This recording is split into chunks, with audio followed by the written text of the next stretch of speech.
Hello there, welcome to Genesis Models. My name is Bobby Waldron, and in this video we're going to be having a product review of the BD206 airbrush, and this is by, who was it again? It was by Scale Model Shop. So actually this is an online shop. They've gone out and they've started producing their own airbrushes, which is rather cool to see. What's different about this airbrush is this is a single action airbrush.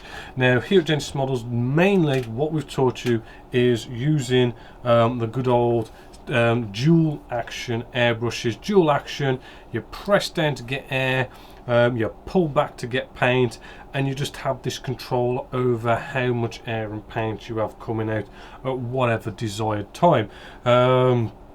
However, as a single action, you just press down the trigger and you just plain and simply you have air and paint coming out. And just at the back, you've got this little screw just at the back there, which you just turn, which sort of brings the needle forward or backward to sort of have so much paint coming out.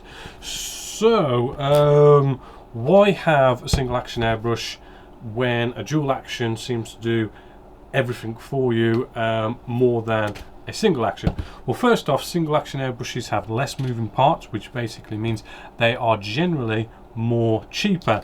This particular airbrush is less than £20 as well, so extremely cheap for an airbrush, but as I say, single action, less moving parts, that's probably why it's cheap. And it's one of these sort of budget buy type airbrushes as well. So well, let's just kind of see how it sprays and everything, and just see if actually, you know, is the cost of this actually a good thing, or is it just so cheap that it's kind of a bit worthless? Also with single action airbrushes, the one thing is, because you sort of use the screw at the back, you do basically really sort of tune the airbrush to have that sort of perfect sort of spray pattern every single time, which generally you do find people who do natural metal finishes do prefer to use a single action airbrush, because with natural metal finishes, it's these types of paints that any kind of blemishes, mistakes or anything like that can really show up with like a natural metal finish. So basically having an airbrush where you can really sort of fine tune it to have that perfect spray pattern every single time you press down the trigger, it really sort of gives you that more perfect spray pattern, which is generally why people go for the single action. So there's just sort of reasons why. So let's open this up, and on the box, as you can see, it tells you a bit about this actual airbrush. It's got a 0.3mm needle in there. It has a cup capacity of 5 cc's.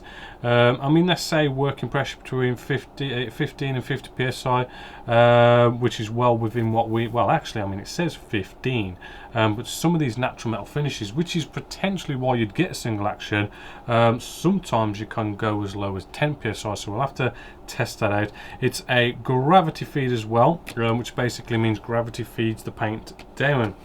So let's open this up. It is in a, you know, an okay sort of cheapish type box. So if we just open this up, we've got a bit of plastic on the top, and basically we've got in this nice sort of sponge holder here, we've got a little wrench. We've got this sort of archaic type hose connector, which you don't normally see these at all now, especially being sold in a new kit. It would have been a lot better if they just got rid of this, because nobody's going to be using those hoses where you kind of push your hose onto this. It's, you know, kind of baffles me why they put this in here instead of putting one of these quick release valves, which I've just happened to have a spare one. You don't get one of these in the kit, but basically what you do, well, what you could do with this one, which you probably need to do, I mean, I've got a quick release valve on here, which I don't know if I'm going to be able to, yeah, there you go, I can get it off. Basically you would sort of screw this on to here like so, and that's how you'd probably use it straight off the bat. But really, getting a quick release valve is what you want, which I've got just here. And the reason for this is we just screw that on. Right, let's put this one back on as well. A little tip, you see that white stuff, that's plumber's tape, sort of creates a good sort of seal. Let's get that on nice and tight, and basically quick release valve, we can just go pop, clips on, pop off, nice and easy. So quick look at this airbrush. Let's just take this apart sort of really quickly, just so we can have a little quick look at the parts inside, what they're looking like. Have we got O-rings, have we got Teflons, that sort of stuff, which by the way, you did get a little sort of set of instructions that came in the box. And in this instructions, basically it just tells you a bit about it, a bit about maintenance, nothing major, but it kind of lays out all the parts for you and names them as well. And I'm seeing a lot of O-rings on there and not Teflons. In fact, I'm not seeing any Teflons on there. So Teflons basically, again, when it comes to single action airbrushes, you potentially want to be using natural metal finishes, which are normally things like enamel or lacquer based paints. And when you come around to using enamels or lacquer based paints, you do kind of want Teflons because they can take it more, whereas O-rings over time they do sort of wear out due to like the acrylic based paints and enamel based paints. But then you are only paying less than £20 for this. So open this up. Well, first off, you can change your cup. I don't know if they actually do some different sort of size cups, but there you go. They possibly might, I don't know. Then we start off with the needle end. So let's bring you in on the needle end. We've got our needle caps here. Right, this is the guard bit. Right, and then we've got this big one just here. Right, so we screw this off. And in here we've got a pretty sort of big nozzle, and just 1 second, let's get out a little blade. You might just be able to see as well, we do have this sort of pretty sort of puny O-ring. It is really sort of small, really sort of flimsy. Hopefully you can just see that really sort of flimsy, tiny little O-ring there. I don't know how long that is gonna last, but as soon as that sort of goes, you're potentially gonna have like bubbles coming up through the colour cup and stuff. But still, again, you gotta remember this is under £20. Hopefully it'll last long enough to get you into the hobby or be a second airbrush. And maybe just changing O-rings here and there might not be such a bad thing considering the price. We then need the little Allen key here, right, and we just unscrew this, lefty loosey, righty tighty, remember. Right, and as you can see, this is a pretty big nozzle. Right, now there is no O-rings or any kind of seals on there. I mean, you might see it looks a bit grey, that's because I have actually used this airbrush already, but you know, not looking too bad actually. I can see how this being such a nice big sort of nozzle that it just makes it a little bit harder for you to actually break. It's those really sort of tiny ones from like a water and stuff where and that sort of tiny, they're a little sort of easy to sort of maybe tighten them on too much, but this is quite a nice big one. I do like the big ones, as I say. They're less likely to have any, well, you know, they do sort of, you can break them quite easily, but you know, it just helps a bit more. And then we can just pull out our needle, which is a nice sort of half needle compared to a dual action. Now you do need an Allen key to say take this out, although you don't necessarily need to.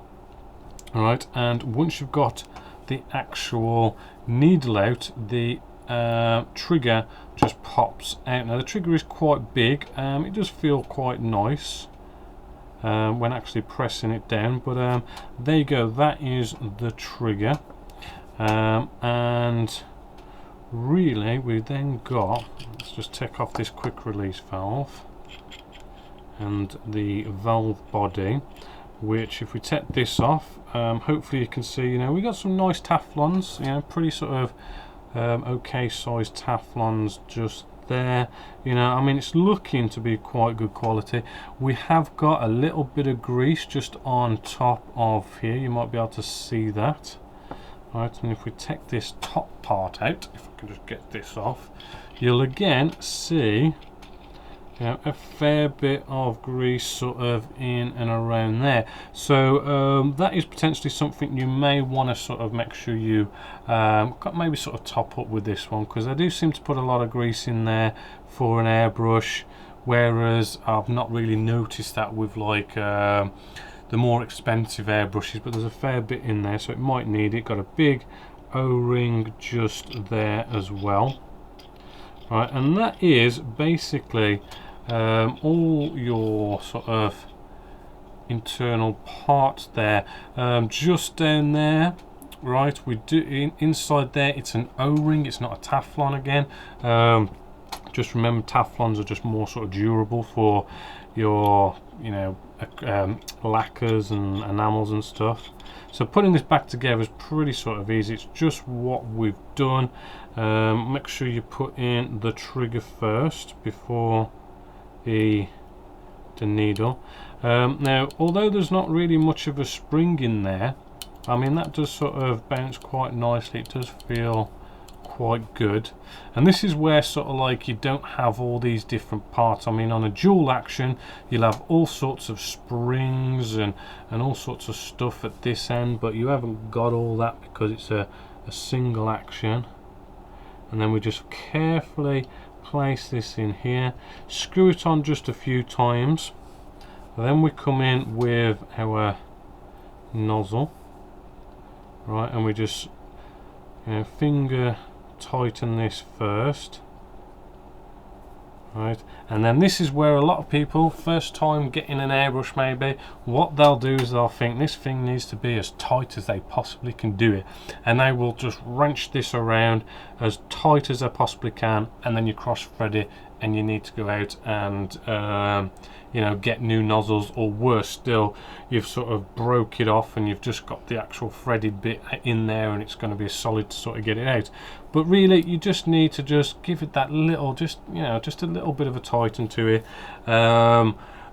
because what's going to happen is when we sort of start spraying through this, if you see sort of bubbling coming back up through the colour cup and whatnot, or it's not sort of spraying right, it's quite potential that, oh, you may need to just tighten up that nozzle just a little bit more, rather than let's just tighten it up and cross thread it. It's a lot better to sort of have a bit of a problem afterwards and then just tighten it up a bit more, as I say.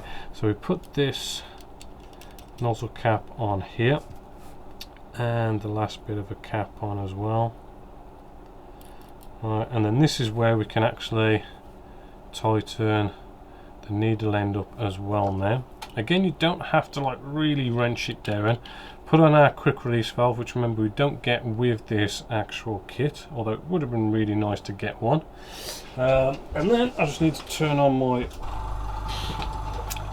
compressor, clip it in our quick release valve, and we'll just have a little sort of play with this now. Well, let's having a little play with this, just the feel of this. I think it may take a little bit of getting used to, especially if you're used to dual action. You sort of hold it in a way that you sort of would sort of normally sort of hold your airbrush like this, but it does sort of tend to sort of maybe come in a little bit more sort of straight, it sort of comes in behind your finger just here, and that is a bit different. But actually not too bad. It does feel quite good. It's got some weight to it.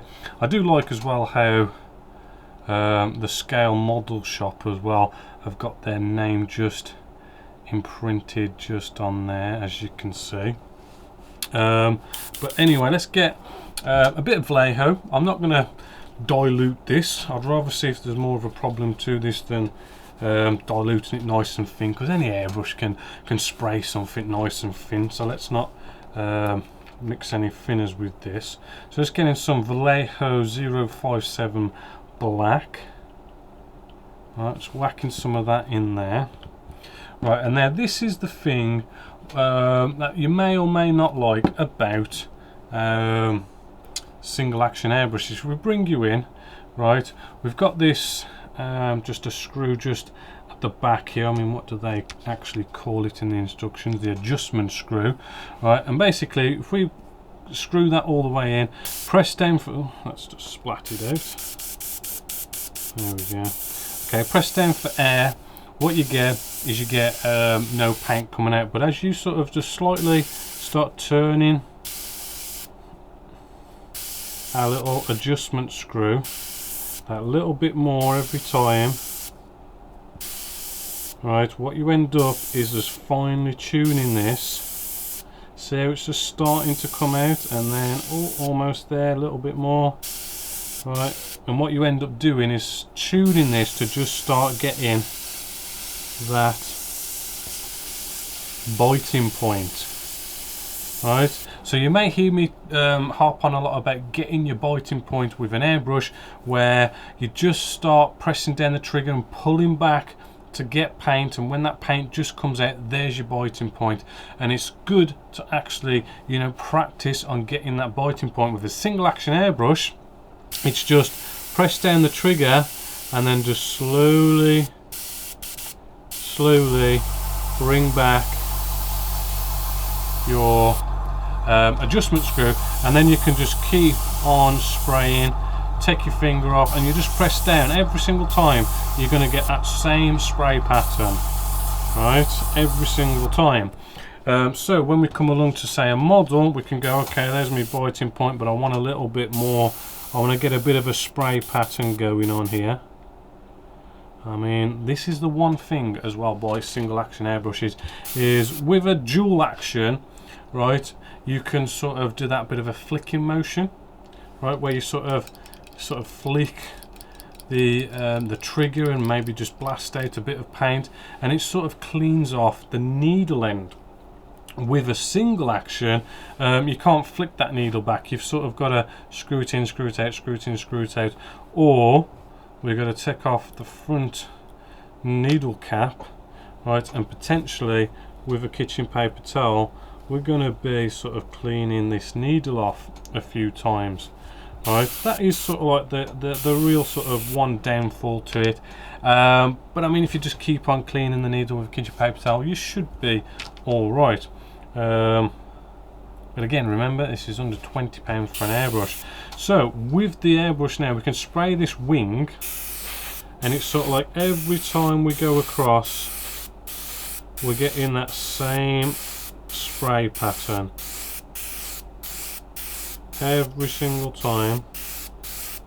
Same amount of paint, same amount of air every single time, and that's what you're sort of after when it comes to doing natural metal finishes. And so really, actually, that is spraying out rather well, to be honest with you. I do kind of like it, actually. It is just, I mean, me personally, I would probably be taking our needle cap off and leaving it off, and then, you know, just gotta clean that that needle end periodically, because as I say, you can't do that little quick flick and a blast out to the one side or something like that. And you can still go off and sort of I do like to be able to cut to air and sort of blow dry my paint.